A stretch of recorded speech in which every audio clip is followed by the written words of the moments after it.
Hello everyone, welcome to my channel Aarti's study hub. तो आज की वीडियो में हम डिस्कस करेंगे Punjab university Chandigarh BA first semester के जर्नल इंग्लिश एईसी इंग्लिश का chapter 2 word stress. So first chapter हमने ऑलरेडी डाल दिया है। तो जिन स्टूडेंट्स ने फर्स्ट चैप्टर नहीं देखा है तो सबसे पहले आप उसको देखिए, तभी आपको आगे समझ आएगा कि वर्ड स्ट्रेस क्या होता है। तो वीडियो को शुरू करते हैं। तो फर्स्ट ऑफ ऑल हम देख लेते हैं हेडिंग से ही कि वर्ड और स्ट्रेस क्या होता है। वर्ड मतलब कोई अक्षर, ठीक है। स्ट्रेस देना यानी कोई फोर्स या बल देना, ठीक है। तो हमें नाम से ही पता चल रहा है। In English, word stress plays an important role in the correct communication of words। कि जब हम क्या होता है इंग्लिश में, इनका कहने का मतलब ये है कि जब हम कभी इंग्लिश में वर्ड बोलते हैं तो हमें वर्ड स्ट्रेस हेल्प करता है कम्युनिकेशन करने के लिए, ठीक है। उसके बाद इन्होंने क्या बोला है कि स्ट्रेस, या हम कहें कि वर्ड स्ट्रेस और accent denote the same thing. कि वर्ड स्ट्रेस हो या एसेंट हो, ये क्या है, ये सेम थिंग होती है। It's refer to the emphasise laid on a particular syllable on a word और on a specific word in a English sentence. अब इन्होंने बोला कि क्या रेफ़र करता है, ये रेफ़र करता है कि जो जोर है वो किसी पर्टिकुलर सिलेबल पर यानी अक्षर पर दिया जाता है, ठीक है। स्पेसिफिक वर्ड पे दिया जाता है जो सेंटेंस में होता है। अब इन्होंने बोला है कि after identify the syllable in a word, it is important to distinguish the presence or the lack of force in pronunciation of each syllable. कि हमें तब पता होना चाहिए कि लैक ऑफ फोर्स किधर लगना है और किधर ज़्यादा फोर्स लगना होता है ईच सिलेबल में किसी भी वर्ड के लिए। The required force for emphasize in the pronunciation of a syllable it's called a stress और एसेंट।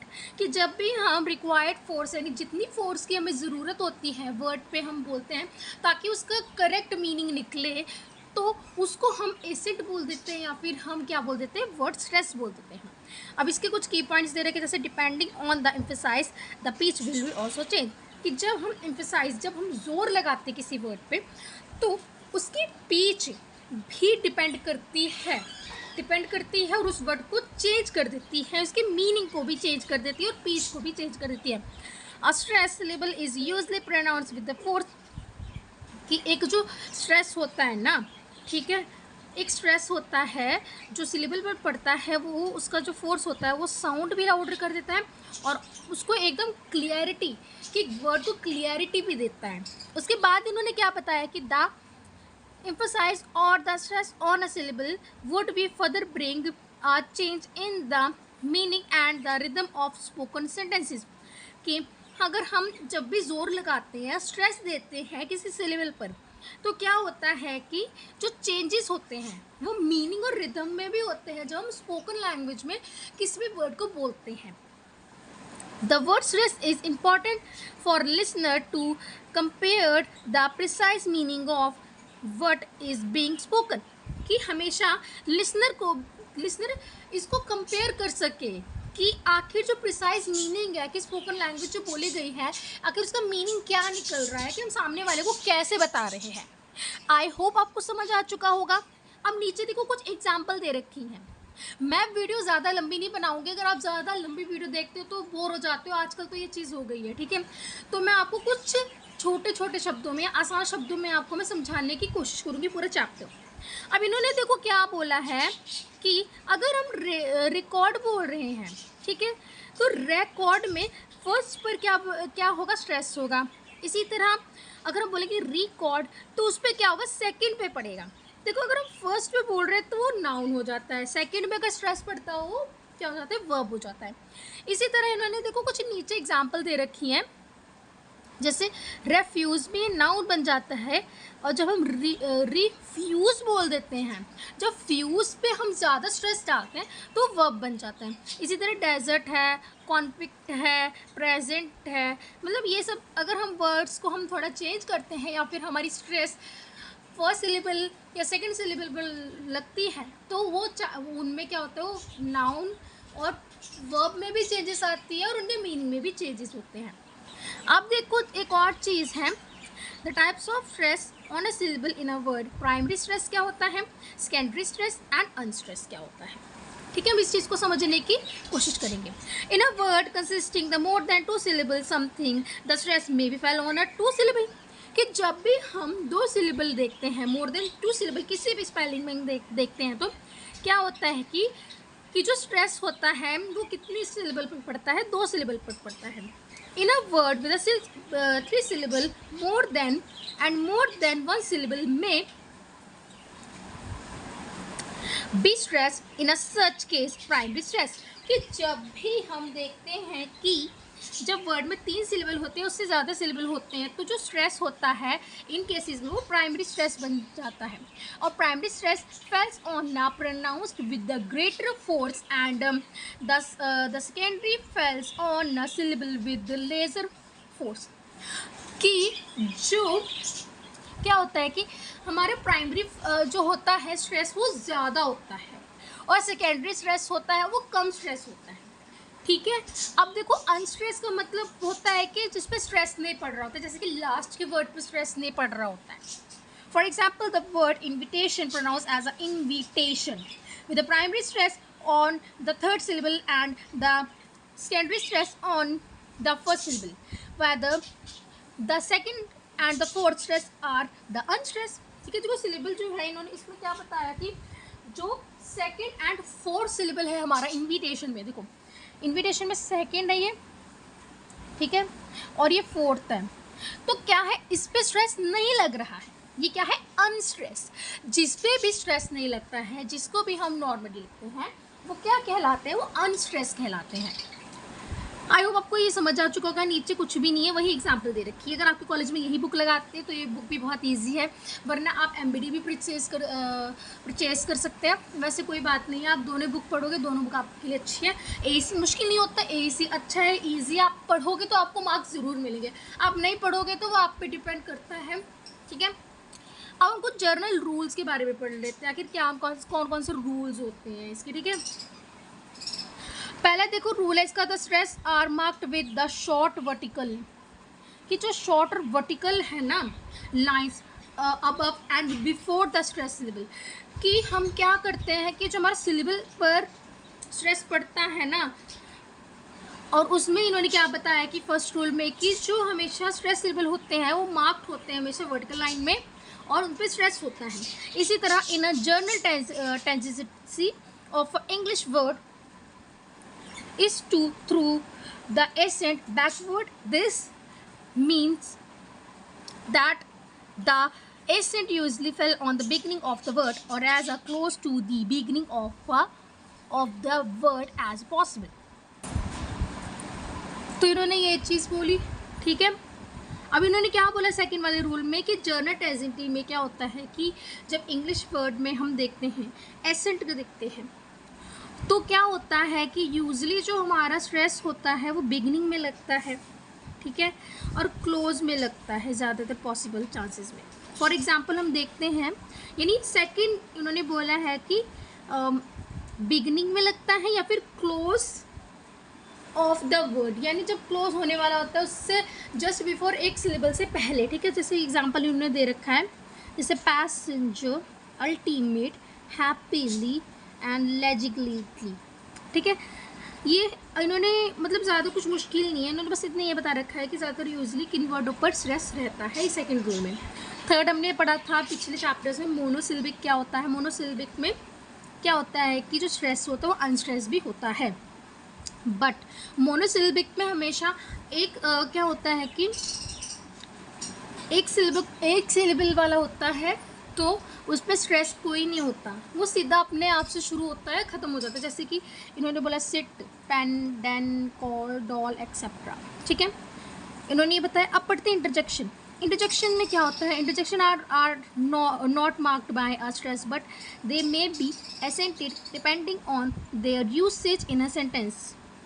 अब इन्होंने क्या चीज़ बोली है कि जो इंटरजेक्शन आपने पढ़ा होगा अपनी क्लास में, ठीक है, oh no, great, wow, harsh, and sure etcetera, ये जो चीज़ें आपने पढ़ी हैं, ठीक है, मतलब ये चीज़ें तो आपने पहले भी सुनी होंगी, ठीक है, कि इंटरजेक्शंस में आ जाती हैं। तो ये जब हम सेंटेंसेस में इन सब का यूज़ करते हैं तो इनमें क्या होता है कि स्ट्रेस नहीं होता है, ठीक है। इसकी बात है कंजक्शन एंड आर्टिकल्स। देखो कंजक्शन और आर्टिकल्स में जब बात आती है तो रेयरली क्या होता है कि एसेंट जो होती है उसमें हम देखते हैं कि स्ट्रेस होता है, ठीक है। कई ऐसे वर्ड्स हैं जिन पे हम स्ट्रेस देखते हैं, जैसे कि और पोइट्री में भी इसी तरह हम देखते हैं, चाहे हम आर्टिकल देखें या हम देखें कंजक्शन में या पोइट्री में। तो फिर एग्जाम्पल में देख सकते हैं आप but, if, may, a, and, the. कुछ ऐसे वर्ड्स हैं जिन पे क्या होता है कि स्ट्रेस हो सकता है। आप देखो कुछ और आगे के रूल्स। वर्ड विद 2 सिलेबल्स जिनको हम डाइसिलेबिक बोलते हैं, जैसे मैंने आपको पहले भी वीडियो में बता रखा है।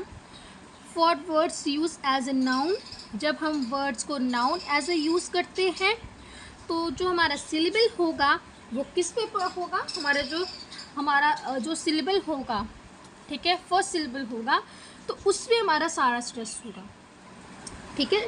हमारे फर्स्ट सिलेबल पर क्या होता है, हमारा स्ट्रेस होता है। जैसे कंटेंट, इम्पोर्ट, लेक्चर, ठीक है, डेलगस्ट। इसी तरह अगर हम इसका उल्टा या ऑपोजिट देखें, अगर उसको हम noun as a noun use कर रहे हैं तो इसमें देखो आप कि जो स्ट्रेस होगा वर्ड का, ये सिलेबल पर जो पढ़ने वाला स्ट्रेस है वो किस पे होगा, वो होगा हमारा सेकंड पे होगा।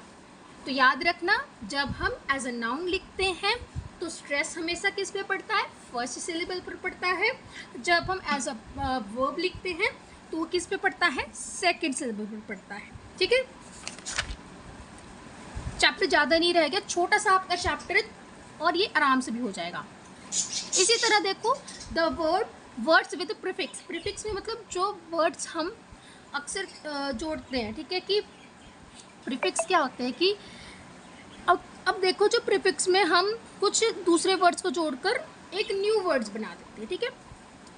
अब देखो उन्होंने क्या बोला कि इन्होंने एक चीज़ बोली कि प्रीफिक्स जो होते हैं ना, big prefix the stress fell on a word after the prefix, कि जो आफ्टर प्रीफिक्स है, प्रीफिक्स के बाद वाला जो वर्ड रहता है उस पर स्ट्रेस पड़ता है। जैसे कि be, un, en, mis, are unstress, ये क्या है, ये सब प्रीफिक्स है। इसके बाद जो वर्ड है, रूट वर्ड जिनको हम बोल रहे हैं, वो क्या है कि वो हमारे हो जाते हैं एक तरह से हमारे स्ट्रेस वाले सिलेबल हैं, जैसे कि head, around, beside, unwise, miss spill, ठीक है। तो ये सारे क्या हो जाते हैं हमारे प्रीफिक्स। तो प्रीफिक्स में हमेशा क्या होगा कि प्रीफिक्स में हमारे जो प्रीफिक्स है उसके बाद का जो वर्ड होगा उसमें हमेशा स्ट्रेस होगा। इसी तरह आप देखोगे तो वर्ड विद सफिक्स, प्रीफिक्स पढ़ा, सफिक्स में क्या होगा। अब देखो सफिक्स में क्या होता है, जब एंडिंग होती है, इन वर्ड एंडिंग विद सफिक्स हमेशा स्ट्रेस जो फेल होगा बिफोर द सफिक्स के। देखो सफिक्स के बिफोर होगा, और हमने पहले देखा कि प्रीफिक्स के बाद का जो वर्ड है उसमें हमारा स्ट्रेस हुआ।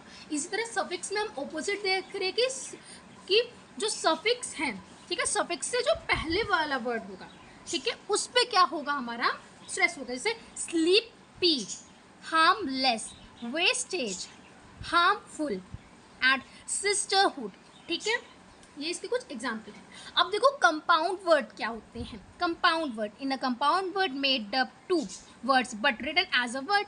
कंपाउंड वर्ड में हम 2 वर्ड्स लेते हैं, जैसे चाइल्डहुड, ठीक है, चाइल्ड एक अलग वर्ड है, हुड एक अलग वर्ड है, जब हम इसको मिक्स कर देते हैं क्या बन जाता है, चाइल्डहुड, ठीक है। तो इसी तरह जब भी हम कंपाउंड वर्ड लिखते हैं तो हमेशा स्ट्रेस किस पे पड़ता है, फर्स्ट पे पड़ता है, ठीक है। अब इन्होंने कोई एग्जांपल दे रखी है, जैसे कि मैं छोटे छोटे एग्जांपल बता देती हूँ। जैसे ब्लैक बोर्ड, ब्लैक एक अलग वर्ड है, बोर्ड एक अलग वर्ड है, बेड अलग वर्ड है, रूम अलग वर्ड है, ठीक है। अब कंपाउंड वर्ड, जब कंपाउंड वर्ड में सेल्फ और एवर लगता है तो स्ट्रेस हमेशा सेकंड वाले हिस्से पे पड़ता है, सेकंड वाले सिलेबल पर पड़ेगा। जैसे हिम सेल्फ, फॉर एवर, ठीक है। अब देखो आपका 8th नंबर का जो है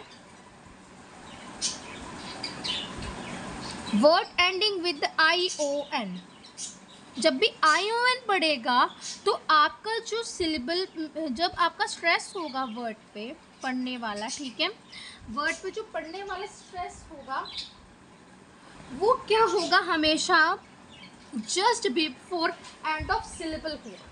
कि जब भी क्या होगा कि जब भी क्या होगा, देखो इन्होंने क्या बोला कि ये एक वर्ड है, ठीक है, पोजीशन।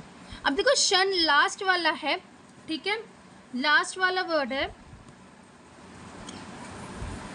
लास्ट वाला सिलेबल है, तो उसे जस्ट बिफोर एक क्या है, पोजीशन में S और I है, ठीक है। तो इस जस्ट लास्ट का एंड ऑफ द जो हमारा है उस पे लगता है स्ट्रेस। इसी तरह जब वर्ड एंडिंग होते हैं ICAL, ICLYY, ठीक है, ये सब जितने भी वर्ड्स हैं, ठीक है, तो इनमें क्या होगा कि इनमें भी क्या होगा कि in words ending with this suffix the stress fell on the syllable before this suffix, इन सफिक्स के बिफोर ही पड़ेगा, ठीक है। अब देखो एग्जाम्पल मैंने आपको बहुत सारी लगभग बता ही दी हैं, ठीक है, ठीक है। जब भी हम अभी देख रहे हैं ना कि जब हम ये है ये, ठीक है, जब भी ये वाले सफिक्स पढ़ेंगे तो जस्ट बिफोर सफिक्स के ऊपर क्या पड़ेगा, स्ट्रेस पड़ेगा। इसी तरह इसका अगर हम देखें कुछ रूल्स हैं ना हमने जो पढ़े, अब इस पे 10th नंबर का रूल्स ये है कि जब भी एंडिंग होगी वर्ड्स की, एट की, एस की, फाइव, क्रेसी, क्रैट, ग्राफ, ये जितने भी वर्ड्स के साथ एंडिंग होगी तो क्या होगा कि the ending in words ending with this suffix the stress fell on the third syllable, कि आपका जो थर्ड सिलेबल होगा उस पे स्ट्रेस पड़ेगा। कैसे, देखो अब इन्होंने क्या बोला कि जो third syllable from the end, कि थर्ड सिलेबल जो होगा the stress fell on the third syllable from the end, कि जो थर्ड होगा एंड से जो थर्ड होगा, जैसे ग्राफ, ऑटोग्राफ, ठीक है। अब देखो ग्राफ्स थर्ड है, सेकंड और फर्स्ट, तो थर्ड से पहले, ठीक है, थर्ड से जो पहले होगा, ठीक है, फेज होना from end of the third, तो ऑटोग्राफ आ जाएगा, ठीक है। इसी तरह इन्होंने देखो क्या दे रखा है, डेमोक्रेसी में ये कितने नंबर पे, 5th नंबर पे, 4th नंबर पे और ये 3rd नंबर पे। इसी तरह जब वर्ड एंड होते हैं सफिक्स में, ये सारे सफिक्स में हमेशा क्या हो जाते हैं, ये हो जाते हैं अनस्ट्रेस, ये सारे वर्ड्स क्या हो जाएंगे, आपके अनस्ट्रेस हो जाएंगे। ज़्यादा बड़े चैप्टर नहीं रह गए, ये आपके एग्जाम्पल है कुछ, और नीचे बस इतना बता रहा है कि कई बार हम पोइट्रीज़ वगैरह में, एज अ पोइट्रीज़ में, या फिर हम अपने क्या कहते हैं, हम ड्रामाज वगैरह में इन सब का यूज़ लगभग कर लेते हैं, ठीक है। ये ज़्यादा कुछ याद रखने वाली चीज़ है नहीं। अगर आपके कॉलेज वाले ये बुक लगाएंगे तो आप इसको आराम से पढ़ लेना। ये पोम मैंने निकाल दी है, ठीक है। आपको अब पता चल गया कि सिलेबल कैसे निकालते हैं, कैसे तोड़ते हैं, ठीक है। वर्ड्स को अच्छे से बस तोड़ना आना चाहिए करेक्टली, तभी आप सिलेबल को ढूंढ पाओगे, ठीक है। किस पे ज़्यादा स्ट्रेस पड़ रहा है, ठीक है, तो इस तरह सिलेबल को ढूंढ पाओगे, ठीक है। तो आप देख सकते हैं ये चीज़ें हैं, ये एक्सरसाइज है, ये पहले से वैसे कंप्लीट कर रखी है। सो आई होप आपको वीडियो अच्छी लगी होगी। Please like, share and subscribe कर देना, अपने फ्रेंड्स तक शेयर ज़रूर कर देना। हमने सीरीज़ शुरू कर दी है, ठीक है। आज हमने एक वीडियो डाल दी है, कल परसों तक भी इसका 3rd chapter tone and intonation की वीडियो आ जाएगी, और भी सब्जेक्ट की हम वीडियोज़ जल्दी लाने की कोशिश करेंगे। एंड वीडियो जो है आई होप आपको अच्छी लगी होगी। और एडमिशन्स भी अब क्लोज हो चुके हैं। जिन्होंने फॉर्म भर दिया अच्छी बात है, और जिन्होंने नहीं भरा, आपको मैंने बहुत बारी वीडियो में बोला था कि आप भर दो, नहीं भरा जिन्होंने, उनकी आपकी मिस्टेक, खुद की मिस्टेक है ये। एंड कॉलेज भी जल्दी रीओपन हो जाएंगे, और जिनके भी फर्स्ट ईयर वाले हैं, ठीक है, आपके एडमिशन्स तो मे भी शायद 13-14 को आपको फिज़िकली प्रेजेंट होना है ना कॉलेजेस में, और जो है 2nd या 3rd ईयर के बच्चे, उनके भी वे भी 15, 16, 17 से आपको भी डॉक्यूमेंटेशन करवाने जाना होगा। आई होप आपको वीडियो अच्छा लगा। प्लीज़ शेयर कर देना, लाइक कर देना एंड सब्सक्राइब भी कर देना। बार बार मैं बोलती हूँ, आपका अपना चैनल है, कोई क्वेरी होती है तो प्लीज़ कमेंट कर देना, ठीक है। वीडियो अच्छा लगे तो प्लीज़ ज़रूर लाइक करना, हमें मोटिवेशन मिलता है। अपने दोस्तों तक भी शेयर करो, आपकी अभी से तैयारी होगी तभी आपके मार्क्स अच्छे आएंगे, क्योंकि कॉलेज में पास होना बहुत ही ज़्यादा इंपॉर्टेंट होता है। पर स्ट्रेस लेके नहीं, आराम से आप करोगे ना, बिल्कुल होगा। पढ़ोगे तो बिल्कुल होगा, आप सोचोगे तो कुछ नहीं होगा। सो प्लीज़ आप पढ़ो, ठीक है। So happy learning.